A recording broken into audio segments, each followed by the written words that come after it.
ఇప్పుడు YCP full active mode లోకి వచ్చేసింది. అధికార కూటమిపై పోరు బాట పట్టింది. ప్రజా సమస్యలపై వైసీపీ నేతలు గళం విప్పుతున్నారు, నిరసనల బాట పడుతున్నారు. ఇన్నాళ్లు కామ్ గా ఉన్న విపక్ష క్యాడర్ ఆందోళనలతో కదం తొక్కుతోంది ఇప్పుడు. అయితే ఆ ఉమ్మడి జిల్లాలో మాత్రం సీన్ మొత్తం డిఫరెంట్ గా ఉందట.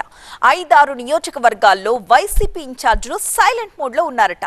నిశ్శబ్దాన్ని వీడి నిస్తేజంలో ఉన్న క్యాడర్ ని యాక్టివ్ చేయాల్సిన నేతలు గప్చుప్ అన్నట్టు వ్యవహరిస్తున్నారట. ఇంటికే పరిమితమైపోయి ఎన్నికల సమయంలో చూసుకుందాంలే అన్నట్టుగా ఉన్నారని టాక్. అయితే ఇలాంటి ఇన్ఛార్జీలపై వైసీపీ అధిష్టానం ఆగ్రహంగా ఉందట. వాళ్లపై కొరడా జలిపించడానికి సిద్ధమవుతోందట. ఇంతకీ ఏదా జిల్లా, ఎవరా లీడర్స్?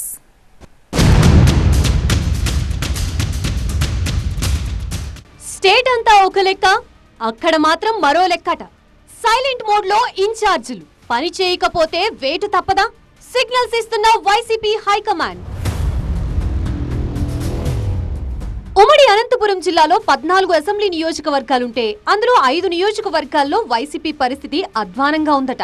ఆయా నియోజకవర్గాల్లో పార్టీకి ఇన్ఛార్జీలున్నా లేనట్లే అని క్యాడర్లో చర్చ జరుగుతోందని టాక్. ఆయా నియోజకవర్గ ఇన్ఛార్జీల పనితీరు సొంత పార్టీ నేతలకే నచ్చటం లేదని చెప్తున్నారు. రాయదుర్గం, కళ్యాణదుర్గం, కదిరి, హిందూపురం వైసీపీ ఇన్ఛార్జీలు కనిపించడం లేదు, వినిపించడం లేదట. కూటమి ప్రభుత్వం అధికారంలోకి వచ్చి 2 ఏళ్లు గడిచినా వాళ్లు ఇంకా నిస్తేజంగానే ఉన్నారట.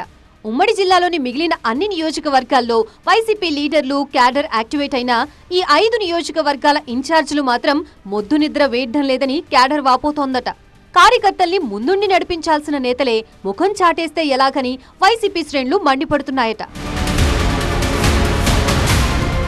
రాయదుర్గం వైసీపీ ఇన్ఛార్జిగా మెట్టు గోవింద్ రెడ్డి ఉన్నారు. 2024 ఎన్నికల్లో ఆయన అనూహ్యంగా వైసీపీ టికెట్ దక్కించుకుని పోటీ చేసి కాలువ శ్రీనివాసులు చేతిలో ఓడిపోయారు. 2019లో రాయదుర్గం ఎమ్మెల్యేగా గెలిచిన కాపు రామచంద్రారెడ్డిని కాదని మెట్టు గోవింద్ రెడ్డికి జగన్ అవకాశం ఇచ్చారు. అయితే 2024 ఎన్నికల్లో ఓడిపోయిన తర్వాత రాయదుర్గం వైసీపీ ఇన్ఛార్జ్ మెట్టు గోవింద్ రెడ్డి అడపాదడపా మాత్రమే నియోజకవర్గానికి వస్తున్నారట. ఎక్కువ సమయం వ్యాపారాలు చూసుకుంటూ బెంగళూరులోనే ఉంటున్నారట. దీంతో రాయదుర్గంలో వైసీపీ పూర్తిగా సైలెంట్ అయిపోయిందని టాక్. ఇక బీజేపీ కండువా కప్పుకున్న రామచంద్రారెడ్డి రాయదుర్గంలో విపక్ష పాత్ర పోషిస్తున్నారట. ఆయన ఎన్డీఏ కూటమిలో ఉన్న ఎమ్మెల్యే కాలువ శ్రీనివాసులపై ఆరోపణలు, విమర్శలు చేస్తున్నారు. టీడీపీ ఎమ్మెల్యేతో ఢీ కొట్టాల్సిన మెట్టు గోవింద్ రెడ్డి మాత్రం సైలెంట్ మోడ్ లో ఉండడంపై వైసీపీ క్యాడర్ మండిపడుతోందట. ఇక రాయదుర్గం పక్క నియోజకవర్గమైన కళ్యాణదుర్గంలో కూడా సేమ్ సీన్ కనిపిస్తోందట. అక్కడ వైసీపీ ఇన్ఛార్జిగా ఉన్న తలారి రంగయ్య పెద్దగా ప్రభావం చూపించలేకపోతున్నారని పార్టీ క్యాడర్లో చర్చ జరుగుతోందట. 2019 ఎన్నికల్లో అనంతపురం ఎంపీగా పోటీ చేసి గెలిచిన తలారి రంగయ్య 2024 ఎన్నికల్లో కళ్యాణదుర్గం వైసీపీ అభ్యర్థిగా పోటీ చేసి ఓడిపోయారు. ఓటమి తర్వాత అడపాదడపా పార్టీ కార్యక్రమాలకి హాజరవుతున్న ఆయన ప్రెస్ మీట్లకే పరిమితమయ్యారనే టాక్ వినిపిస్తోంది. టీడీపీ ఎమ్మెల్యే సురేంద్రబాబుతో అర్ధబలం, అంగబలంలో ఏమాత్రం సరితూగని తలారి రంగయ్య పనితీరు అంతంత మాత్రంగానే ఉందని వైసీపీ వర్గాలు భావిస్తున్నాయట. ముఖ్యంగా కళ్యాణదుర్గంలో మరో నేత ఉమామహేశ్వర నాయుడుతో ఆధిపత్య పోరు కారణంగా నియోజకవర్గంలోని వైసీపీ లీడర్లు క్యాడర్ ని సమన్వయం చేసుకోవడంలో తలారి వైఫల్యం చెందారనే టాక్ నడుస్తోందట. దీంతో కొద్ది నెలలుగా కళ్యాణదుర్గం వైసీపీ ఇన్ఛార్జిని మారుస్తారని పార్టీ వర్గాల్లో జోరుగా ప్రచారం సాగుతోందట. కదిరిలో అయితే వైసీపీ వర్గాలుగా చెదిరిపోయి క్యాడర్ బెదిరిపోయే పరిస్థితి నెలకొందట. సిట్టింగ్ ఎమ్మెల్యేగా ఉన్న సిద్ధారెడ్డిని కాదని గత ఎన్నికల్లో కదిరి వైసీపీ అభ్యర్థిగా మక్బూల్ ని అధిష్టానం బరిలో దించింది. అయితే 2024 ఎన్నికల్లో ఓటమి తర్వాత నియోజకవర్గానికి రావడమే మక్బూల్ మానేశారట. కదిరికి వస్తే అధికార పక్షం కేసులు బనాయిస్తుందన్న భయంతో దాదాపుగా బెంగళూరుకే పరిమితమయ్యారట.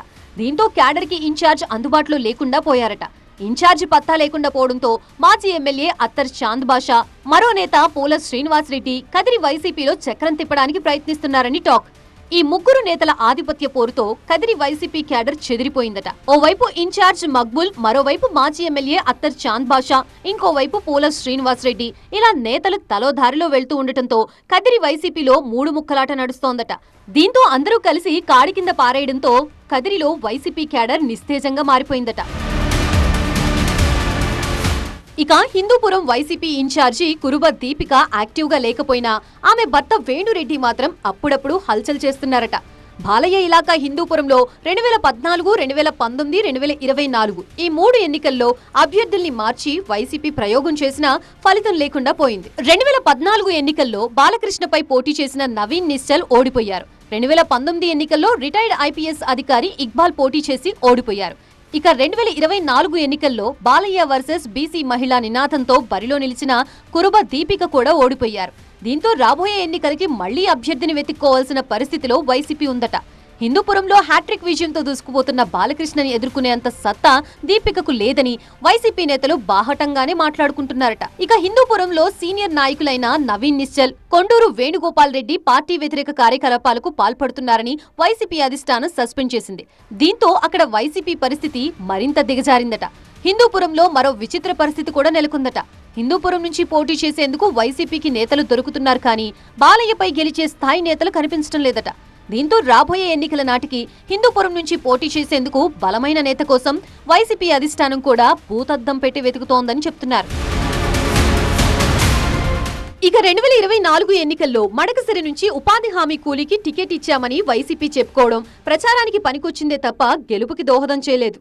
అక్కడి సిట్టింగ్ ఎమ్మెల్యే తిప్పేస్వామిని కాదని సామాన్య కార్యకర్త ఉపాధి హామీ కూలీ అయిన ఈర లక్కప్పను మడకసిర వైసీపీ అభ్యర్థిగా నిలబెట్టారు. అయితే ఈ ప్రయోగం వికటించింది. ఓటమి తర్వాత ఈరా లక్కప్పని వైసీపీ పట్టించుకోవడం మానేసిందట.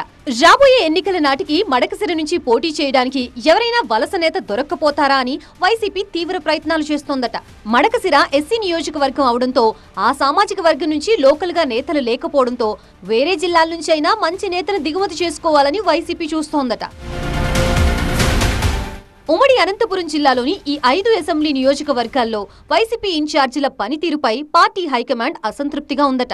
ఎన్నికలు అయిపోయి 2 ఏళ్లు గడిచినా ఇన్ఛార్జీలు ఇంకా యాక్టివ్ అవ్వకపోవడంపై అధిష్టానం సీరియస్ గా ఉందని సమాచారం. దీంతో నియోజకవర్గ ఇన్ఛార్జీల పనితీరుపై వైసీపీ పెద్దలు ఫోకస్ పెట్టారని టాక్. సైలెంట్ మోడ్ లో ఉన్న ఇన్ఛార్జీల్ని మార్చడం ద్వారా క్యాడర్లో కొత్త జోష్ వస్తుందని భావిస్తున్న హైకమాండ్ ఆ 5 నియోజకవర్గాల్లో కొత్త వారిని తెరపైకి తెస్తే ఎలా ఉంటుందా అని ఆలోచన చేస్తోందట.